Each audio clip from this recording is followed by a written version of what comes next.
Hello, and welcome to the BYU Family History Library webinar series. We're glad you could join us today. I'm Megan Smith, and I'll be your host for this webinar. If you have technical difficulties during the webinar, please use the chat box and I can address your concerns. You are welcome to use the chat box during the webinar for comments, insights, and questions. However, all questions will be addressed at the end of the presentation.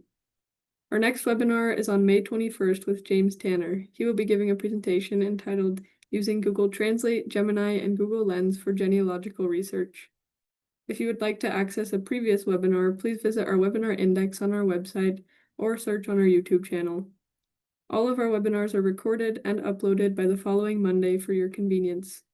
We also post links to recordings and other updates on our Facebook and Twitter accounts. For today's webinar, we are pleased to hear from Kathryn Grant, who will be talking about demystifying AI in family history. Before we begin, here's a little bit about Kathryn. After years on the sidelines, Kathryn began doing family history. Somewhat to her surprise, she discovered that she loved it. Her specialty is helping new family historians find success, and maybe even avoid some of the mistakes she's made. Kathryn teaches Sunday classes at the BYU Library Family History Center and presents at other family history events. Her column on family history ran in the Nauvoo Times for about a year and is still available online. In addition, she's a regular contributor to the FamilySearch blog. Kathryn works as a technical writer and instructional designer with a focus on usability and process improvement. Her current work assignment includes developing training used on mobile devices. Besides family history, she loves uplifting music, thought-provoking books, and spring lilacs. If Kathryn is ready, we'll turn the time over to her. So everybody, thank you for coming today and welcome to this webinar on demystifying AI in family history. There's so much excitement about AI and a lot of misconceptions going around. So we're looking forward to discussing some of these things in today's webinar. My first exposure to AI happened many years ago when my dad, who was a computer programmer with IBM, showed us an exciting new program which was called ELIZA, the Computerized Psychologist.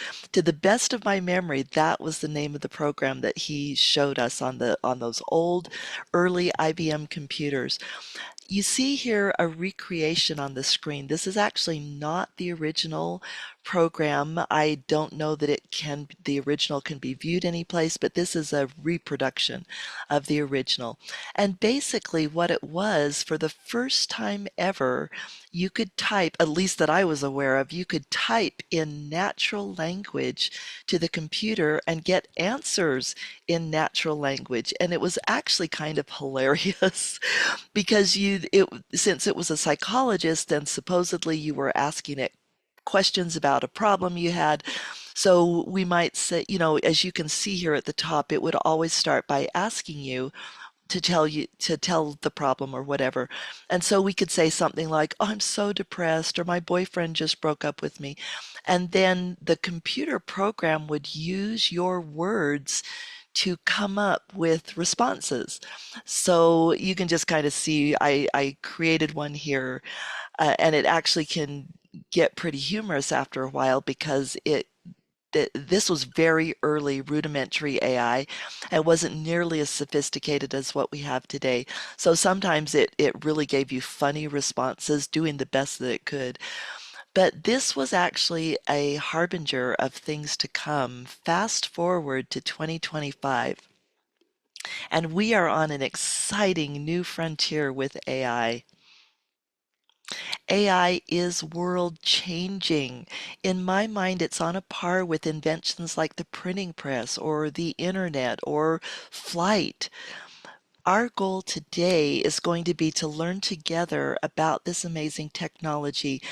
I've worked in the IT industry for several decades now, and so I love technology, but I'll be honest with you, I am not an expert on AI.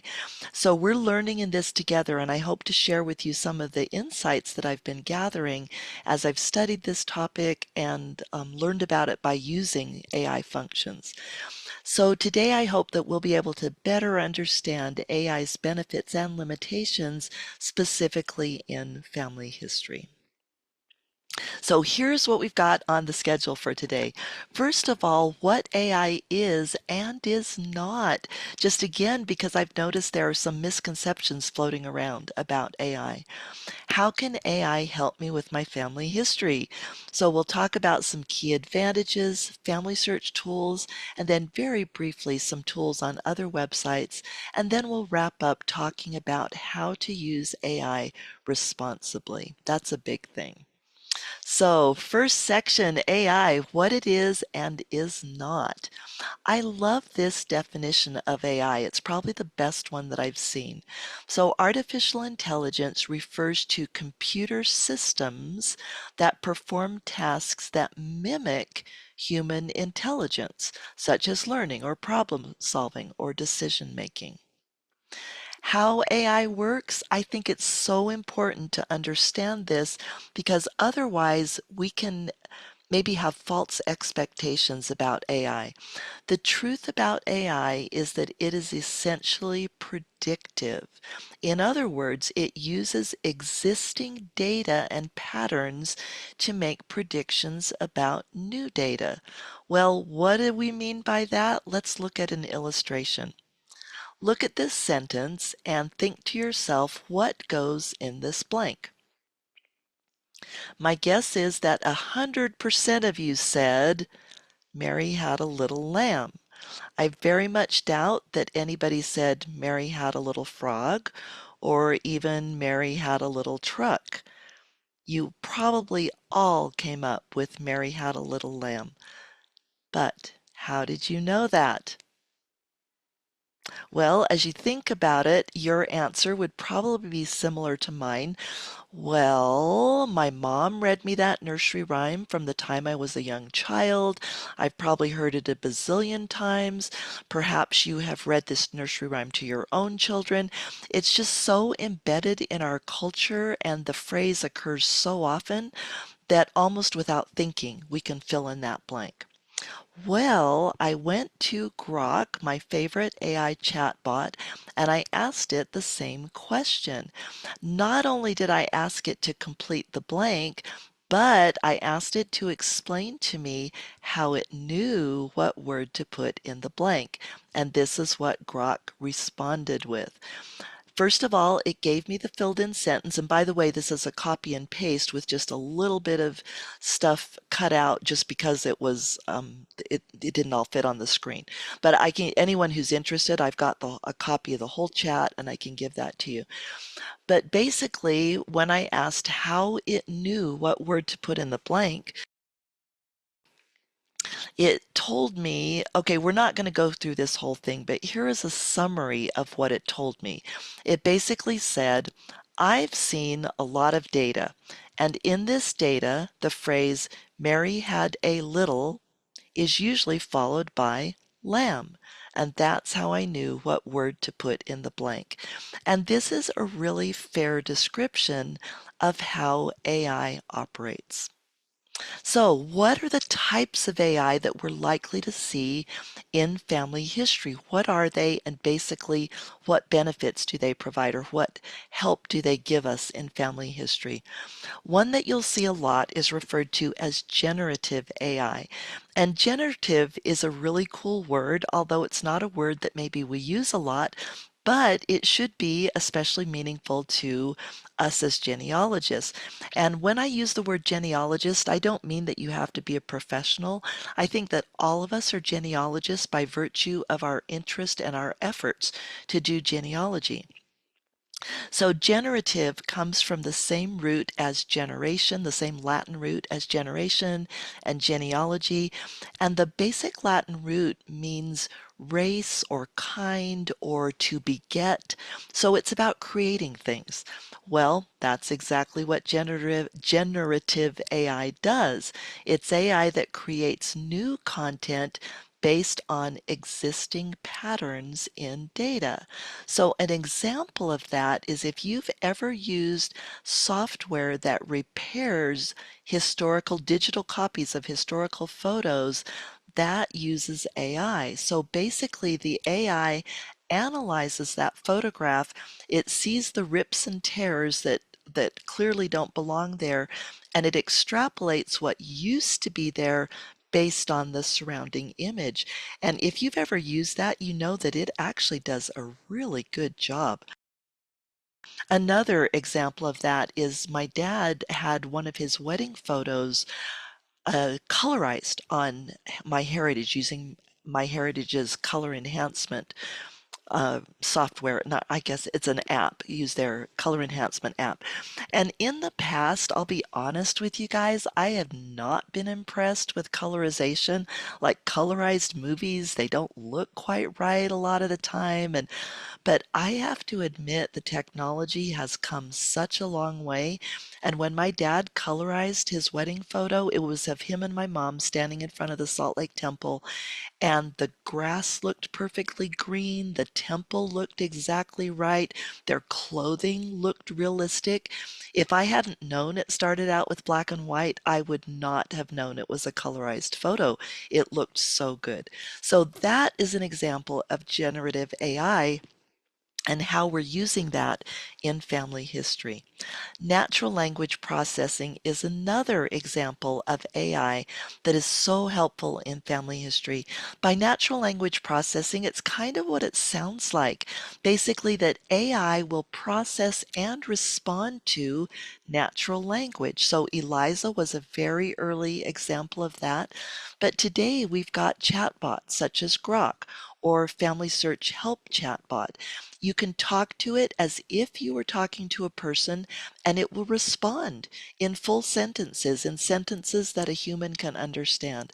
So this is actually huge in family history because it helps us just communicate better, I guess, and saves us the time of figuring out, well, what are the search terms we had to plug in, or why am I not getting the answer that I wanted?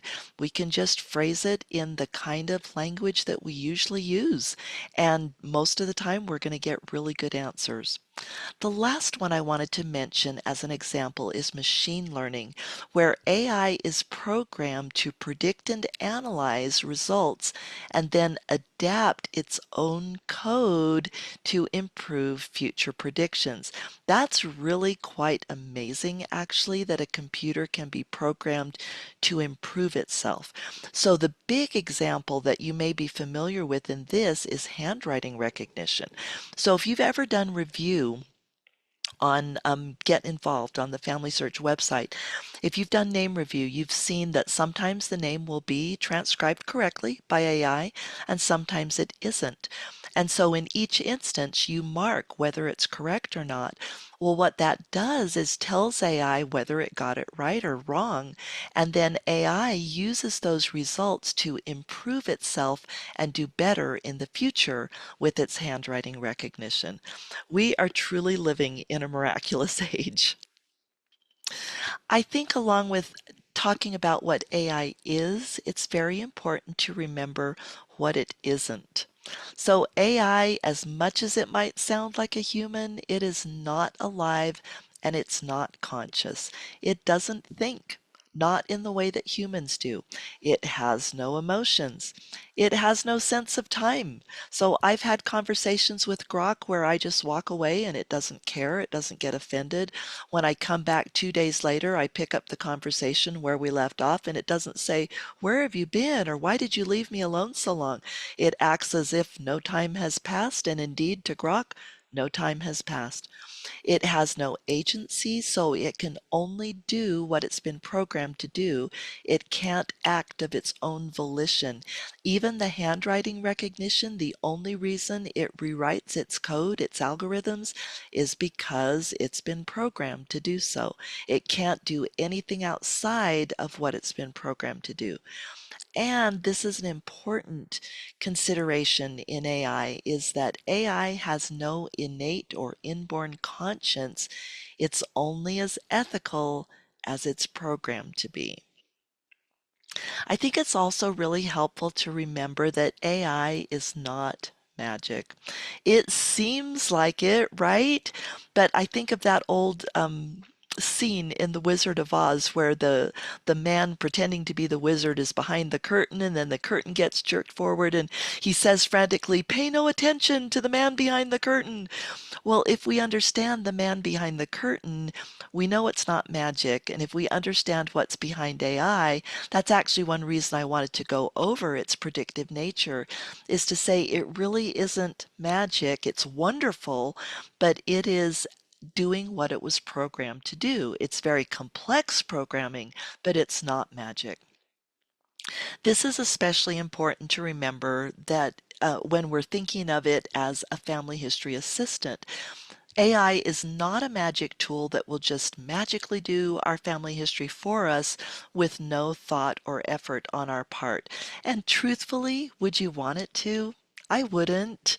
I want to do the fun part of family history. Yeah, I want AI to do the tedious stuff like finding, searching in repositories and doing things that would take me hours or weeks to do. Sure, AI, I'd love to have its help with that, but I don't want it to do the fun, creative, and even inspirational part of family history for me. So I think that is so helpful to remember that it's not some magic tool that is just going to finish all our family history for us, and indeed we would not want it to. AI is not foolproof. Again, it's only as good as it's been programmed to be. And if it gets bad data, there's an acronym for that we'll actually be talking about later called GIGO, garbage in, garbage out. If you give a computer bad data, guess what it will often give you back? Bad results. So AI is not foolproof. Sometimes it gives you some pretty crazy answers, but there's always logic behind it. There's always some problem in the programming that made it give us the crazy answer. Something needs to be fixed to reduce or eliminate that error. And then finally, AI is not a substitute for critical thinking. We still have the blessing and privilege of using our human minds to take advantage of AI. AI does not replace it, but it helps us in our critical thinking. So to summarize, AI is a tool that can free humans from the tedious, time-consuming tasks in family history, as in some other areas of life, so that we as humans, can use our unique human capabilities such as creativity, inspiration, intuition, so we can use those unique human capabilities to do what really matters. And as far as AI is a tool to help us with that, it is an amazing blessing. Okay, with that as a backdrop, let's talk about how AI can help us in our family history. So, what are the key advantages of AI in family history? These are my observations. Yours may be different, and these aren't the only advantages, but sometimes I think we might have misconceptions about the advantages. And so these are the key ways that I see AI helping us in family history. First of all, natural language interaction is huge. So sometimes it's just hard to know how to even communicate our questions or our puzzlement or whatever to a computer program. We could tell another person in real language, but having to figure out, okay, what are the exact right search terms to put in to Google or whatever, and why didn't I get the results that I wanted? When we can ask in natural language, that removes a huge barrier. Also, AI has access to vast amounts of data, data that we possibly couldn't find on our own. And even if we could find it, it might take months or even years to sort through all that data to find the information that we're looking for. AI can do that in a heartbeat. And I've noticed that AI has a wonderful ability to summarize data. So not only can it look at all this vast data, but then it can summarize the key points, saving us a lot of time. And I've noticed that these AI summaries, as far as I can tell, they are super accurate. So they do a great job of pulling out the key points from vast amounts of data that would take us ages and ages to read and to absorb as a human. And that kind of relates to the last point is a huge advantage of AI in family history is just speed. How many of you wish you had more time in the day? I know I do. So to be able, and not nearly enough to spend on family history.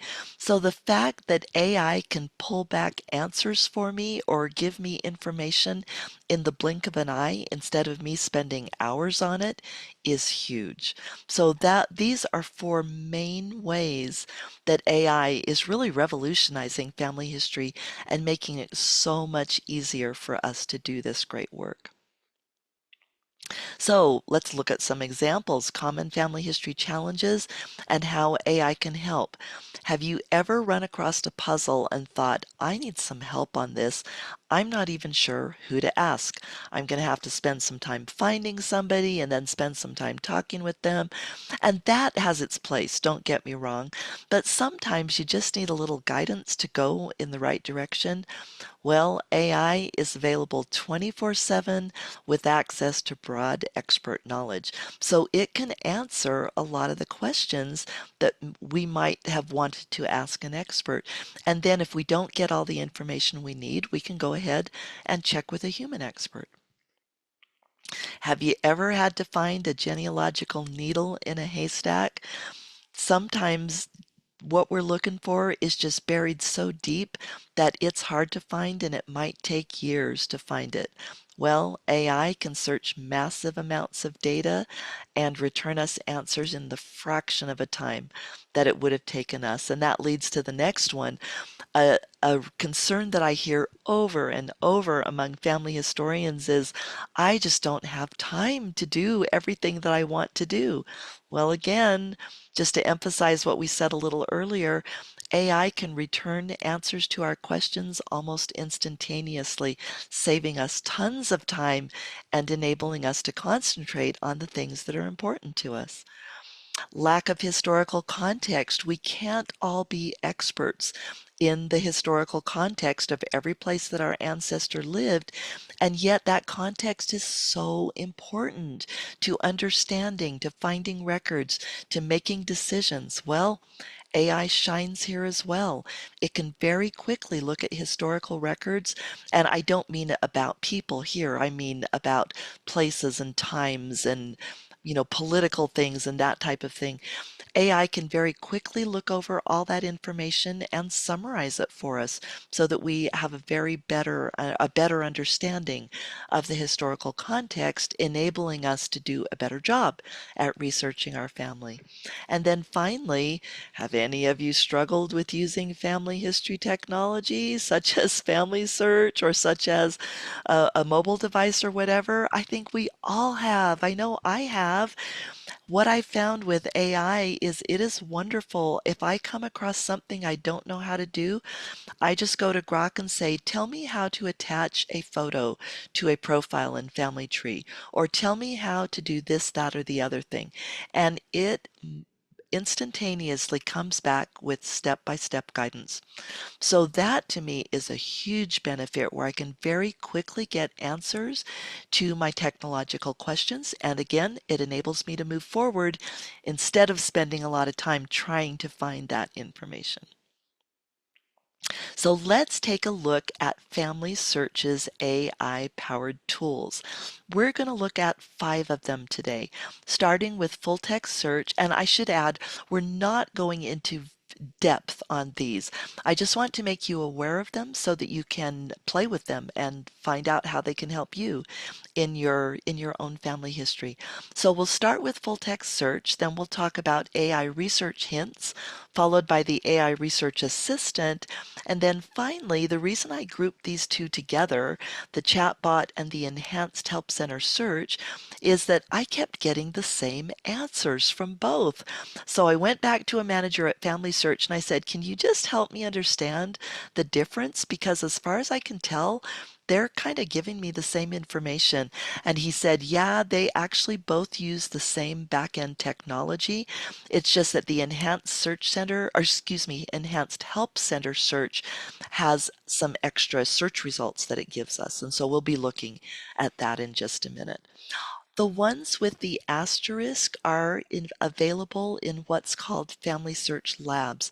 If you're not familiar with labs, it's a section of the Family Search website where you can try out up and coming technology that's not officially part of the Family Search website yet. So if you want to use it, you have to turn it on in Family Search Labs, and you can turn it off if you decide you don't want to use it anymore.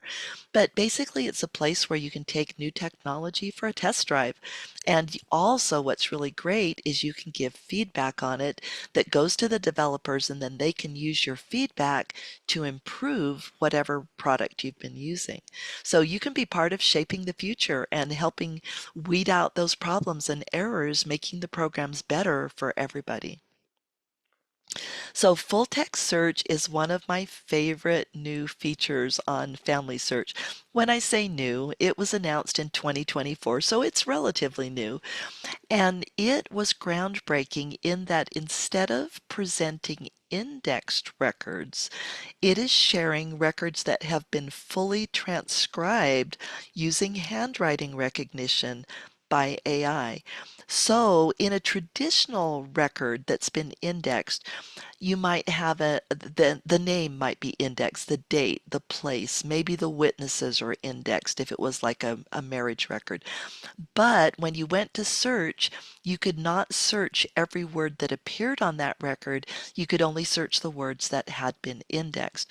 Well, that all changes with full text search. You can do an any word search because every record in this site on this site has been fully transcribed by AI.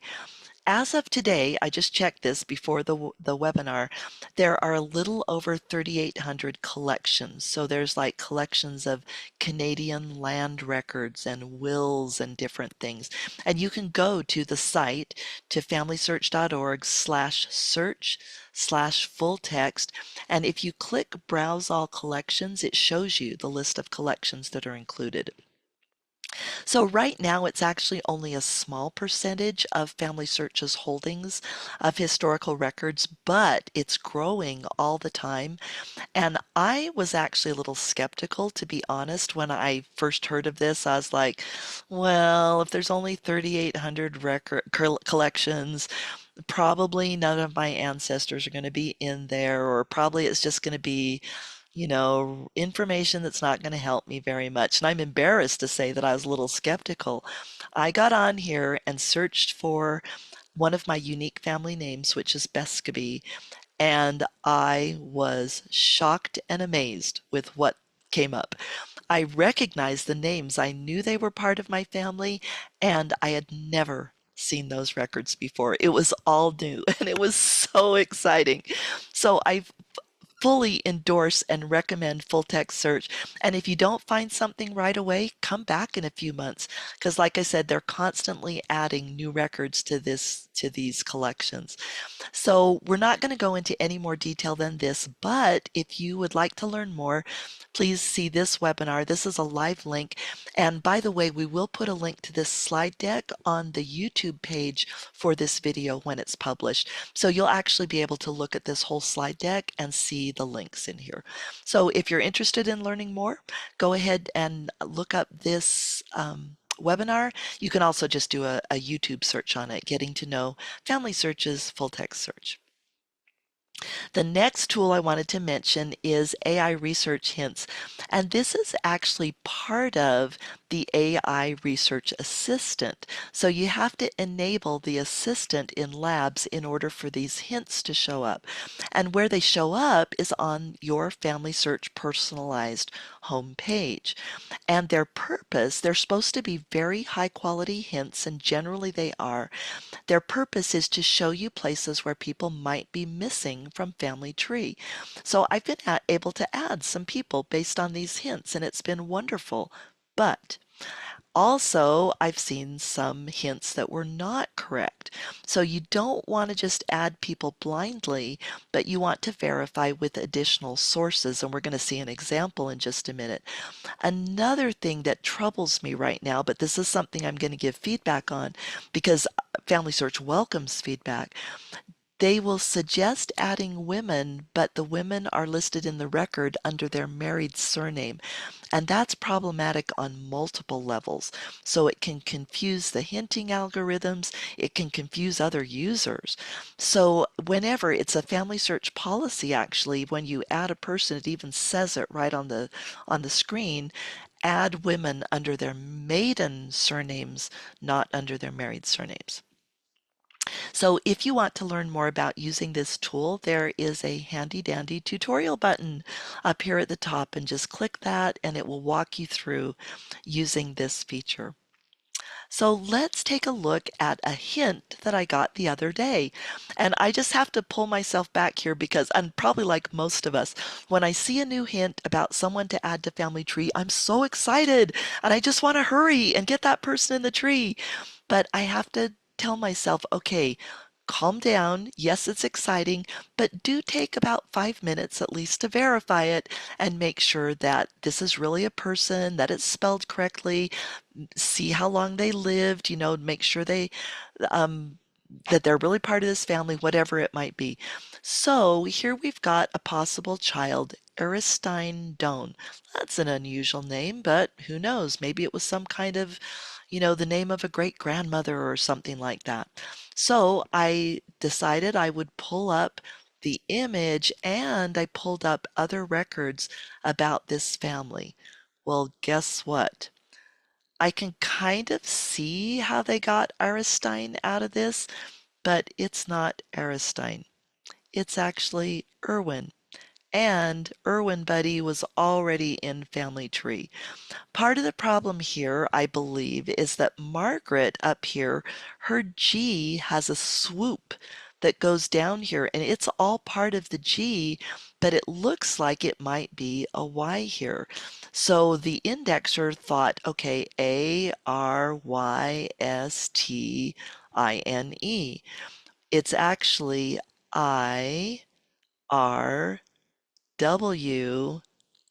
with a dot and an N. And I confirmed this with other records because there was no Aristine anyplace except in this indexing mistake, and he was always Irwin. Same kid, born the same year, born the same place. Definitely Irwin, just a very hard to read record that resulted in an indexing error. So be careful. And it only took me like 5 minutes to look at the censuses for this family and just say, oh, this can't be Aristine, it's Irwin.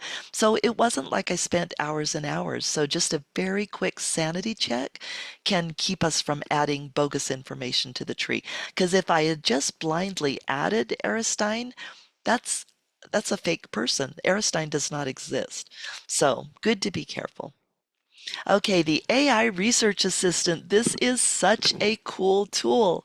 So when you go to Labs and enable this, a banner will appear at the top of the screen. And I apologize, it's not on this screenshot, but it'll say something like, oh, I forget, it's probably open the AI Research Assistant. When you click open, it opens this panel. And in this panel, on the right-hand side of the person's profile page, it will have some predefined questions that you can just pick, such as tell me about so and so, whatever page you're on. Tell me about this person, or who are their parents, who is their spouse, etc. So you can click one of those predefined questions, or you can ask your own. So this is a very cool feature. Again, you ask questions just in natural language, the same way that you would talk with a person. Next is the AI Help chatbot, and this is so cool. This I have found gives really good information. I've actually been really impressed at the quality of the responses. So when you go to the Help and Learning Center, you should see the AI chatbot if you've enabled it. And if you've minimized it in the past, when you go back to this page, there'll just be a little icon in the lower right-hand corner of the page, and you just click the chat icon. It opens up the chat. So you can ask it basically anything about doing family history or working on the Family Search website. So again, they've got some predefined topics here. Reset my password. That's probably a very frequently asked question. Instead of having to call support, you can just click this and get your answers immediately right on the screen. Just gives you the steps, walks you through it. Other examples, suppose that you don't need to ask any of these predefined questions. You can say something like, tell me about the Family Search Research Wiki, or how can I find English civil birth registrations?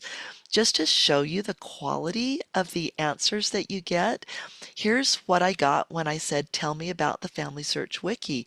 I got this great description of what it is and how it can help me. Same thing with English civil birth registrations. How can I find them? It told me exactly where to go. And the thing is, because I had already looked for these so often, I knew the answer already, but I was just kind of testing the chatbot to see, okay, is it going to give me good information? And it gave me fantastic information. So I found that overall the chatbot is pretty trustworthy, which is a huge thing in AI because AI does make mistakes. And so it's good to know that most of the time you're going to get reliable information, and if anything seems a little off, just try and verify it, and then for sure give feedback to let AI and let the developers know if there's some logic that's not correct that needs to be fixed. Okay, I mentioned that the AI enhanced help center search was very similar to the AI chatbot. And the way I discovered it is I asked it the exact same question. And I started to read this and I got a curious sense of deja vu. Like I've read this before. And it was word for word the same as what had been displayed in the chatbot. That's not a bad thing. That means it's consistent. And so it, to me, makes it even more trustworthy. But that made me wonder, then why do they have both of them? What's the difference? So that's when I asked the Family Search Manager, and he said, yeah, the technology behind the two is the same, but the difference is that the assisted search will also give you a list of search results under the AI generated summary. Now, to give very candid feedback on this, these search results, at least for this, were way off. The first result covers non-civil registration records, which was exactly the opposite of what I had asked. Then all of a sudden we're jumping to Jamaica. What? I asked about English civil registration. And then we've got Hungary? What? And so it took about eight, like the one that finally had to do with English civil registration was 8 hits down when I would have expected it to be at the top. Well, remember, this is an experimental program. It's not perfect, and they want our feedback. So whenever something, oh, sorry, I should have pointed to this for the search results. So when something comes up that's unexpected, are not helpful, then click the down button and it's not going to offend anybody. They're not going to get mad at you. They're going to be very grateful. And then, so I clicked that and I just wrote, you'll get a little pop-up box that says, please explain why these results were not helpful. And I just said, well, the one I was expecting was eighth, and the stuff that came up higher than the right one really wasn't relevant. So the developers can use that to fine tune the search results and make them better. So when you give that feedback, you're going to be helping everybody. So those are the family search ones that I wanted to review today. Here's how you enable those lab experiments if you're interested in trying them. Visit familysearch.org/labs, and every experiment has its own little tile. And so every tile will have a button, and if you have not yet enabled it, it will say try it, and you just click try it, and it turns it on, and then you can use that feature on the Family Search website.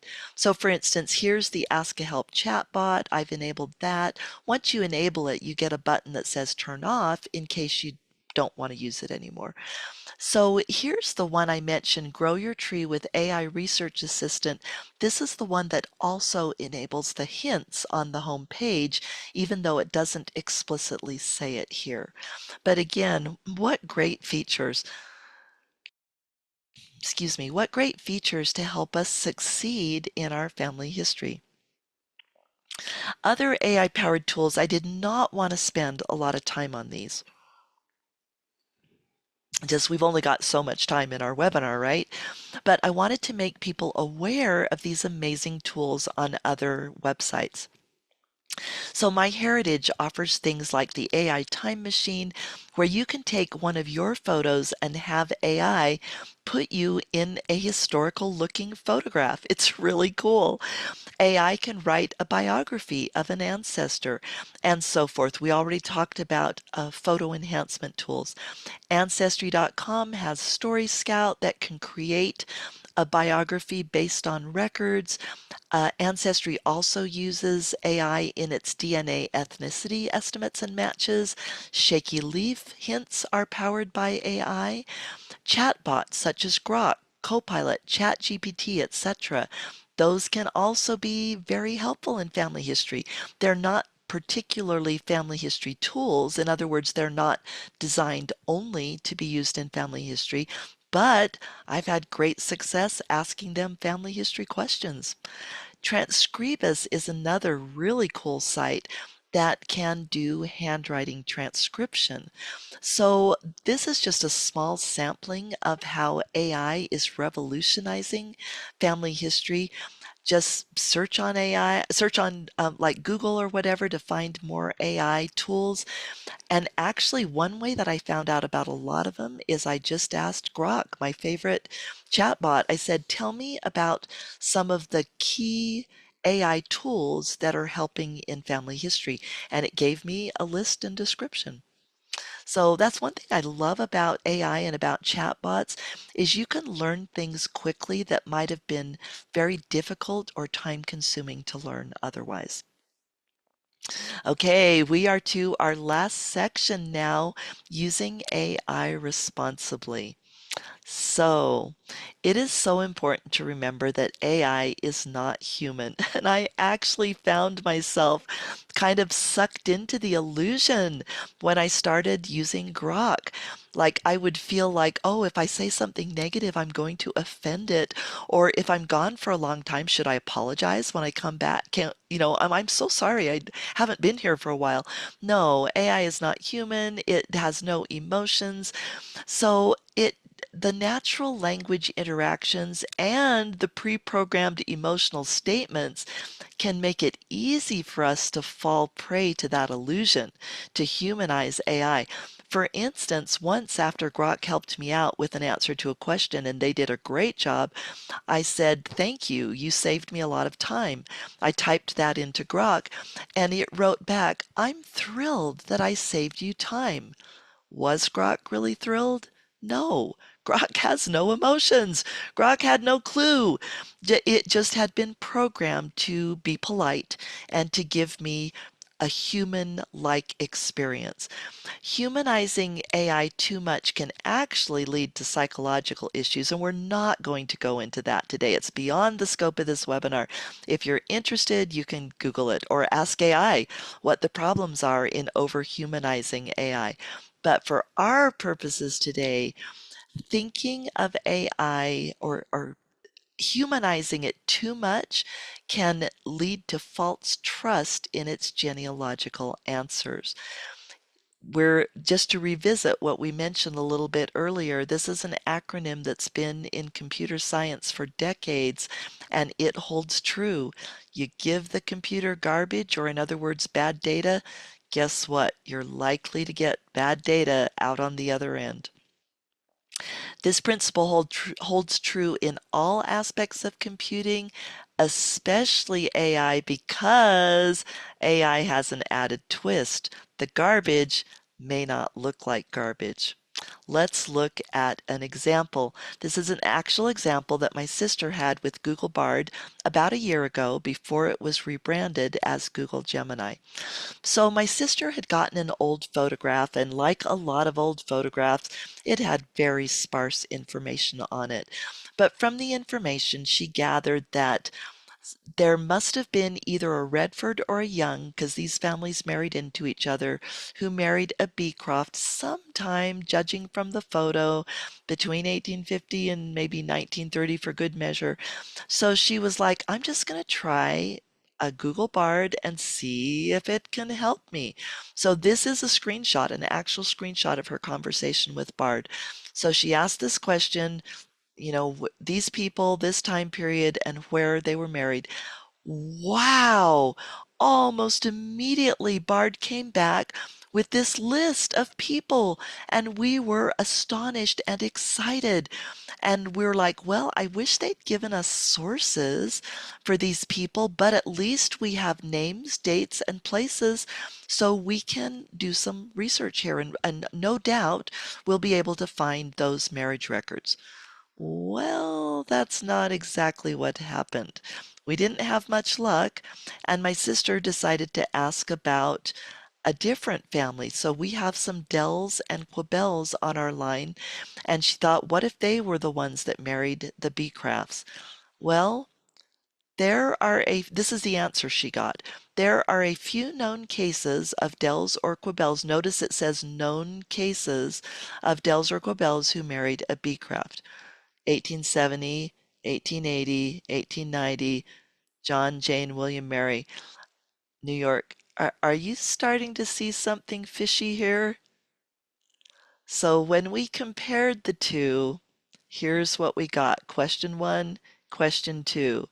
Exactly the same years, exactly the same first names, exactly the same locations.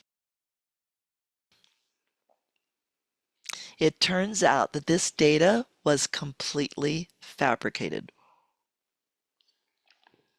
Now, it's worth remembering that that is what AI does. It predicts from patterns and from past data. So it actually wasn't entirely unexpected that AI would predict this information. The trouble was it was not identified as such. Remember, it said these are known instances of marriages, but they weren't known. So my sister gave feedback and said shoot, I just went out of my mind, not Grok, went to Bard and said, why did you give me this information? This is not accurate. We've checked. There's no such marriage records. And AI did what it's programmed to do when humans call it out. It apologized very sweetly and said, I'm so sorry that I gave you this incorrect information. I'm still learning. I'm a work in progress. I'll do better in the future. And the thing is, AI can say that truthfully because it uses our feedback to improve itself. Just for your interest, if any of you are familiar with the timeline grid, we've had other classes on that. The same thing happened when I asked Grok to generate a timeline grid for a family. I gave it the parents and their birth dates and birthplaces, and I said, make me a timeline grid showing this family through the census. And it immediately came back. But as I came back with a grid. But as I looked at the census information, it didn't match any of the real censuses. So I called it out. I said to Grok, why did you give me this information that's not accurate? It doesn't match the real census records. Well, it came back and apologized, said, I'm so sorry. I don't have access to those records. They're behind a paywall. So I just used historical patterns to predict what it probably would look like. And I'm sorry, I'll do better in the future. And I actually said to Grok, since you can't hurt its feelings, I said, I've lost trust in you because you presented fake data as real data. And so it apologized, and it actually said to me, if you decide to come back, because I guess it assumed that I was so upset I wasn't going to come back, but of course I was. I knew it was AI and it was just not programmed correctly. So it said, if you come back, I'll do better in the future. Well, in the future, I did request another timeline grid. Once again, it couldn't go behind the paywall, but I wanted to see if it had learned anything. And indeed, it had. It said, here is your timeline grid, but I had to guess these patterns. So these children, these names, these are all based on historical data and they are not actual information. So I was to learn that there's a name for this. Grok told me this is called synthetic data. And I asked Grok, please define for me what you mean by synthetic data. And Grok said, it gave me this word for word definition. I just copied and pasted it. It's artificially generated data created by AI or algorithms to mimic real world data without using actual records. Now, an AI with no emotions and no conscience, that's not a big deal. To me, as a family historian who wants accurate data, that's a huge deal. And there's a time and a place for historical patterns. Just don't present them to me as truth when they are just synthetic data. So look at this example. For example, if Grok needs data on 19th century African genealogies but lacks enough real records, it might generate synthetic family trees or biographies based on historical patterns. Remember, this is not dishonesty. This is what AI does. It predicts based on patterns. So I said to Grok, in the future, I want you to identify clearly to me when you're extrapolating instead of giving me facts. And it said that it would. And I even asked it, I said, does this just apply to our conversation or are you going to apply this to your conversation with everybody? And it said, I will apply this to my conversations with all users. And lo and behold, I went back and asked it recently for a timeline grid. I think I said that. It said very clearly what data was extrapolated and what was actually factual. So, synthetic data is a concern. If you have questions, ask it or ask Grok, ask whatever AI you're using. Here are a couple of ideas about avoiding synthetic data. So tell AI, I want factual data only, or identify any synthetic data. And of course, you want to check sources provided with the AI response. Grok always gives sources for where it finds its information. It's a huge red flag if you open the source and it has nothing to do with your question and it doesn't have anything to do with the answer. And that has happened to me. I've gotten a link as a source in Grok and I open it up and it just has no relevant information.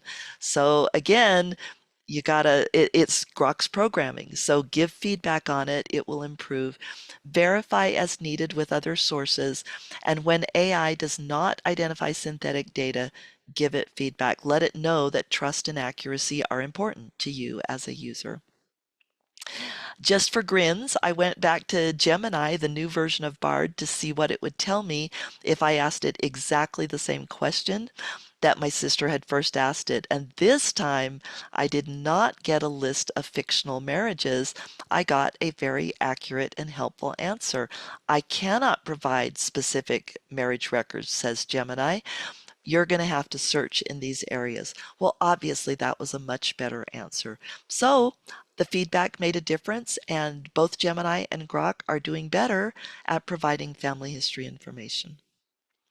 Okay, here is a family history experience with AI record hints. I got, those homepage record hints that we looked at. I got one that said there was a possible spouse for Ellen Wignall. Here is her profile information. Ellen Wignall, born 1892 in Barry, Lancashire, and her dad is William. Here is the marriage hint that I got. What do you think? Is this valid? I was all excited at first. I'm like, yes, William Henry Billington. And I'm all about ready to put him in until I looked more closely. If we were in a real classroom, I'd ask you to tell me what you see that tells you whether or not this record is probably for her spouse. I'm guessing that most of you have noticed a contradiction that cannot be rationalized away. It absolutely proves that this marriage is not for our gal because she's getting married the same year that this gal is getting born. Not gonna happen, right? And I looked at this. You might be asking, Kathryn, are you sure you looked at these dates accurately?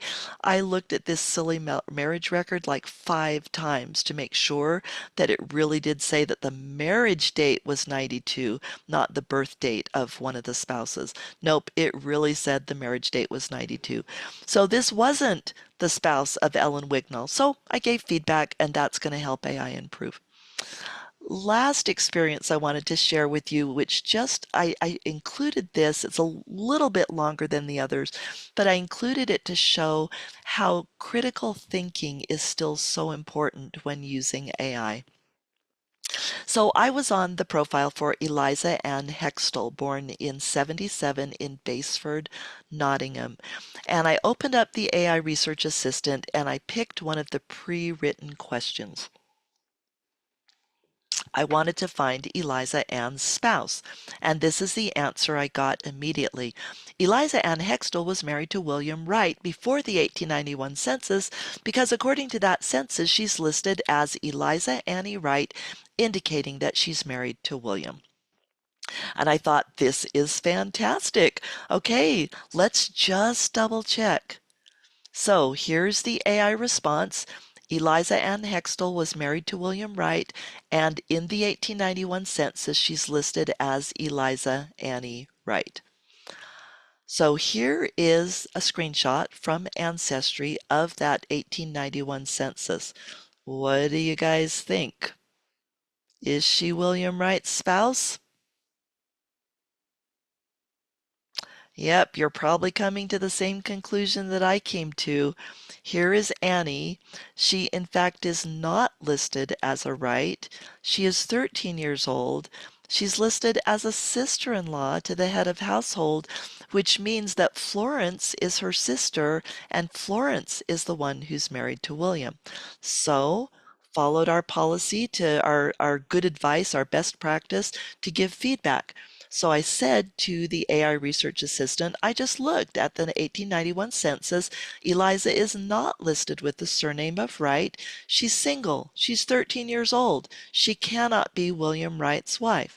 Well, in true AI fashion, AI came back and said, oh, you're right. Yes, Eliza Ann Hextall is single. She's 13, which means she can't be William's wife. The census lists her as a sister-in-law. So there is a family relationship, but not a marital one. So I thought, okay, hopefully AI will learn from our conversation. So I didn't even start a new conversation, just continued the same one because it's supposed to keep your context. And so I tried again. Whom did Eliza Annie marry? Eliza Ann Hextall married William Wright. They were married before the 1891 census. She's listed as married to William Wright. It was exactly the same information as before, and it was still just as wrong. So I gave that as feedback, and I'm sure that will be fixed in the future.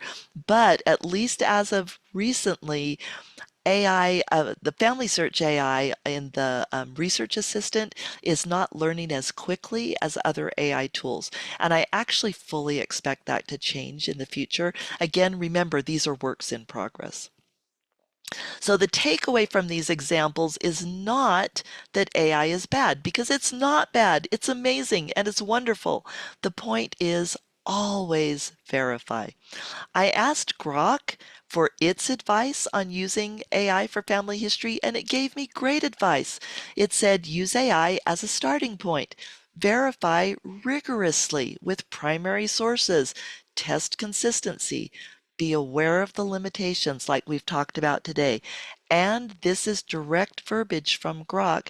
AI is a research assistant, not a genealogist. Let's the last thing I wanted to mention is the importance of using AI ethically. AI can create text and oh, that should have and. Sorry, you guys. It can create text and historically realistic images that can add interest, but don't create them with AI and represent them as factual or created by a human. It's dishonest. It's confusing to other users. So we want to use AI responsibly and not present AI generated content as human generated content because it's not. So clearly label things as AI generated. I went to Canva and asked it to create an image of a potential ancestor who was a charwoman in Nottinghamshire, and it gave me this picture. It's awesome. It looks like a photographic picture. Probably the quality is a little too good, right? There's no wrinkles or tears or whatever, but it still looks pretty dang good. But this is not a real person. So if we use AI generated things, we just want to identify them clearly. So where do we as humans fit into this whole AI and family history thing? The first thing I want to say is don't fear. We don't need to be afraid of AI, but be smart, use common sense, intuition, and caution, and see AI as a tool that saves us time and gathers information, but not as a substitute for critical thinking or meaningful effort, and help train AI by giving feedback. AI, once again, is a tool that can free humans from tedious and time-consuming tasks so we can use our unique capabilities to do what really matters. So with that, we are at the end of our webinar today. And Megan, do we have any questions that we need to address?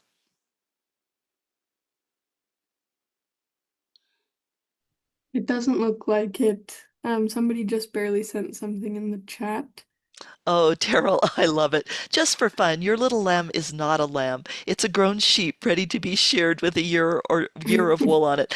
That's a good point. I just grabbed an icon off of PowerPoint, to be honest. I found a sheep icon and it didn't even occur to me that it was too woolly to be a lamb. So thank you. That's very good feedback. Yeah, but I love that he said you opened up his reluctance to use AI and he'll begin to try to use it in the future. This was Oh, great. good.